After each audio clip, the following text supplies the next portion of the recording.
날마다 쏟는 샘물과 함께하는 오늘의 큐티 시간입니다. 10월 26일 월요일 오늘의 말씀은 신명기 25장 1절에서 10절 말씀입니다. 제 25장. 사람들 사이에 시비가 생겨 재판을 청하면 재판장은 그들을 재판하여 의인은 의롭다 하고 악인은 정죄할 것이며, 악인에게 태형이 합당하면 재판장은 그를 엎드리게 하고 그 앞에서 그의 죄에 따라 수를 맞추어 때리게 하라. 40가지는 때리려니와 그것을 넘기지는 못할지니, 만일 그것을 넘겨 매를 지나치게 때리면 내가 내 형제를 경히 여기는 것이 될까 하노라. 곡식 떠는 소에게 망을 씌우지 말지니라. 형제들이 함께 사는데 그중 하나가 죽고 아들이 없거든 그 죽은 자의 아내는 나가서 타인에게 시집가지 말 것이요, 그의 남편의 형제가 그에게로 들어가서 그를 맞이하여 아내로 삼아 그의 남편의 형제된 의무를 그에게 다 행할 것이요, 그 여인이 낳은 첫 아들이 그 죽은 형제의 이름을 잊게 하여 그 이름이 이스라엘 중에서 끊어지지 않게 할 것이니라. 그러나 그 사람이 만일 그 형제의 아내 맞이하기를 즐겨하지 아니하면 그 형제의 아내는 그 성문으로 장로들에게 나아가서 말하기를, 내 남편의 형제가 그의 형제의 이름을 이스라엘 중에 잊기를 싫어하여 남편의 형제된 의무를 내게 행하지 아니하나이다 할 것이요, 그 성읍 장로들은 그를 불러다가 말할 것이며, 그가 이미 정한 뜻대로 말하기를, 내가 그 여자를 맞이하기를 즐겨하지 아니하노라 하면 그의 형제의 아내가 장로들 앞에서 그에게 나아가서 그의 발에서 신을 벗기고 그의 얼굴에 침을 뱉으며 이르기를, 그의 형제의 집을 세우기를 즐겨 아니하는 자에게는 이같이 할 것이라 하고 이스라엘 중에서 그의 이름을 신 벗김 받은 자의 집이라 부를 것이니라. 두 사람이 서로 싸울 때에 한 사람의 아내가 그 치는 자의 손에서 그의 남편을 구하려 하여 가까이 가서 손을 벌려 그 사람의 음낭을 잡거든 너는 그 여인의 손을 찍어버릴 것이고 내 눈이 그를 불쌍히 여기지 말지니라. 너는 내 주머니에 두 종류의 저울추 곧 큰 것과 작은 것을 넣지 말 것이며, 내 집에 두 종류의 돼 곧 큰 것과 작은 것을 두지 말 것이요, 오직 온전하고 공정한 저울추를 두며 온전하고 공정한 되를 둘 것이라. 그리하면 네 하나님 여호와께서 네게 주시는 땅에서 네 날이 길리라. 이런 일들을 행하는 모든 자, 악을 행하는 모든 자는 네 하나님 여호와께 가증하니라. 너희는 애굽에서 나오는 길에 아말렉이 네게 행한 일을 기억하라. 곧 그들이 너를 길에서 만나 네가 피곤할 때에 네 뒤에 떨어진 약한 자들을 쳤고 하나님을 두려워하지 아니하였느니라. 그러므로 네 하나님 여호와께서 네게 기업으로 주어 차지하게 하시는 땅에서 네 하나님 여호와께서 사방에 있는 모든 적군으로부터 네게 안식을 주실 때에 너는 천하에서 아말렉에 대한 기억을 지워버리라. 너는 잊지 말지니라. 할렐루야. 이른 아침 시간 하나님의 말씀을 사모하며 나아가는 안천교회 성도님들에게 하나님의 평안과 기쁨이 넘치시길 바랍니다. 오늘 우리가 듣는 말씀을 통하여서 하나님을 만나고 말씀을 깨닫는 지혜가 우리에게 있길 기도합니다. 오늘 우리가 들을 말씀은 신명기 25장 1절에서 10절 말씀입니다. 이 부분은 이스라엘 공동체를 향하여 하나님이 세우신 여러 가지 규례가 복합적으로 나오는 것을 볼 수 있습니다. 먼저는 공동체에 행해지는 재판과 형벌에 대해 자세히 서술하고 있으며, 그 다음으로 일하는 가축에 먹을 권리, 그리고 마지막으로 대를 잇기 위한 결혼법에 대해 다루고 있습니다. 각기 전혀 다른 규례들이지만 이스라엘 공동체를 위한 규례로서 하나님의 깊은 뜻과 섭리가 있음을 알 수 있습니다. 본문을 살펴보도록 하겠습니다. 1절과 3절은 형벌 제도에 대해서 말하고 있습니다. 사람들 사이에 시비가 생겨 재판을 청하면 재판장은 그들을 재판하여 의인을 의롭다 하고 악인을 정죄할 것이며 악인에게 태형이 합당하면 재판장은 그를 엎드리게 하고 그 앞에서 그의 죄에 따라 수를 맞추어 때리게 하라. 40가지는 때리려니와 그것을 넘기지는 못할지니 만일 그것을 넘겨 매를 지나치게 때리면 내가 내 형제를 경히 여기는 것이 될까 하노라. 아멘. 구약시대에는 특히 모세의 율법은 죄를 엄하게 다루고 있습니다. 레위기 24장에서 언급하고 있는 눈에는 눈, 이에는 이로 갚는 재판은 모두가 잘 알고 있는 율법입니다. 하지만 신명기 25장은 공정한 재판과 형벌의 중요성에 대해서 다루고 있습니다.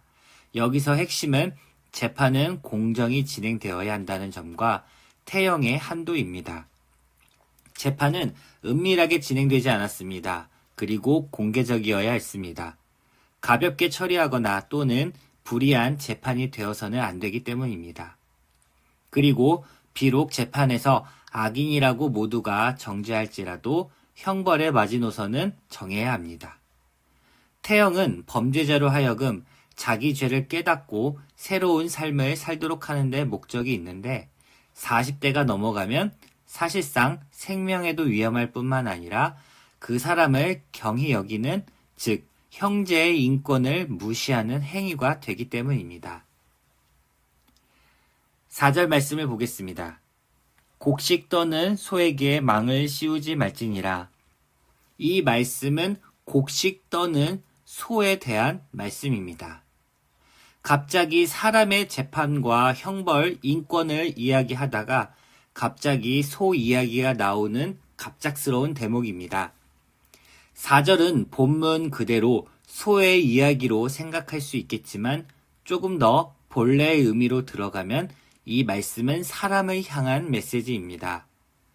고대 근동 지방은 추수한 곡식을 타작할 때 곡식을 타작마당에 널어놓고 그 위로 소들이 걸어다니게 함으로써 탈곡을 했습니다. 이렇게 일하는 소들은 자연스럽게 곡식을 먹기 마련입니다.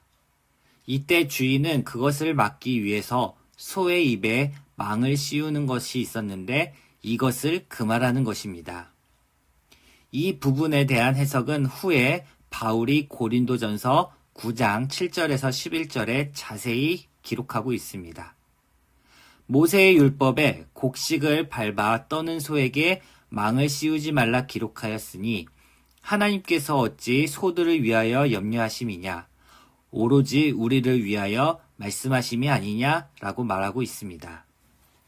즉 일하는 소가 곡식을 먹는 재미로 일을 하는 것처럼 사람도 소망이 있어야 일을 할 수 있다는 의미입니다. 노동에는 정당한 품삯을 일꾼에게 지불해야 하며 이웃의 것을 탐내거나 소의 입에 망을 씌우는 불의한 일을 해서도 안 됩니다. 이는 하나님이 인간에 대한 사랑과 인권, 마음, 씀씀이를 알 수 있는 본문입니다.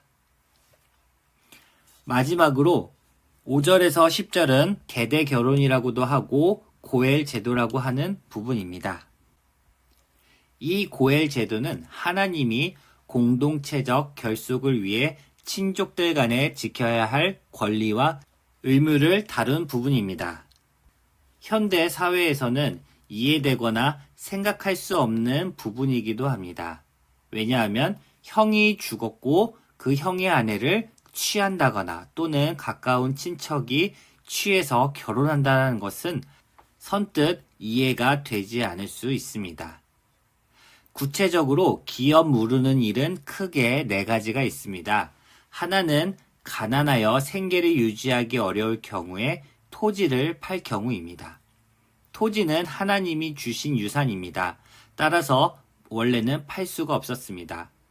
부득이하게 땅을 판다면 가까운 친척이 그 판 땅값을 물어주고 상속을 받아야 합니다. 두 번째는 친척이 종으로 팔려나갈 경우입니다. 이 경우에 그 값을 주고 속량하는 일입니다.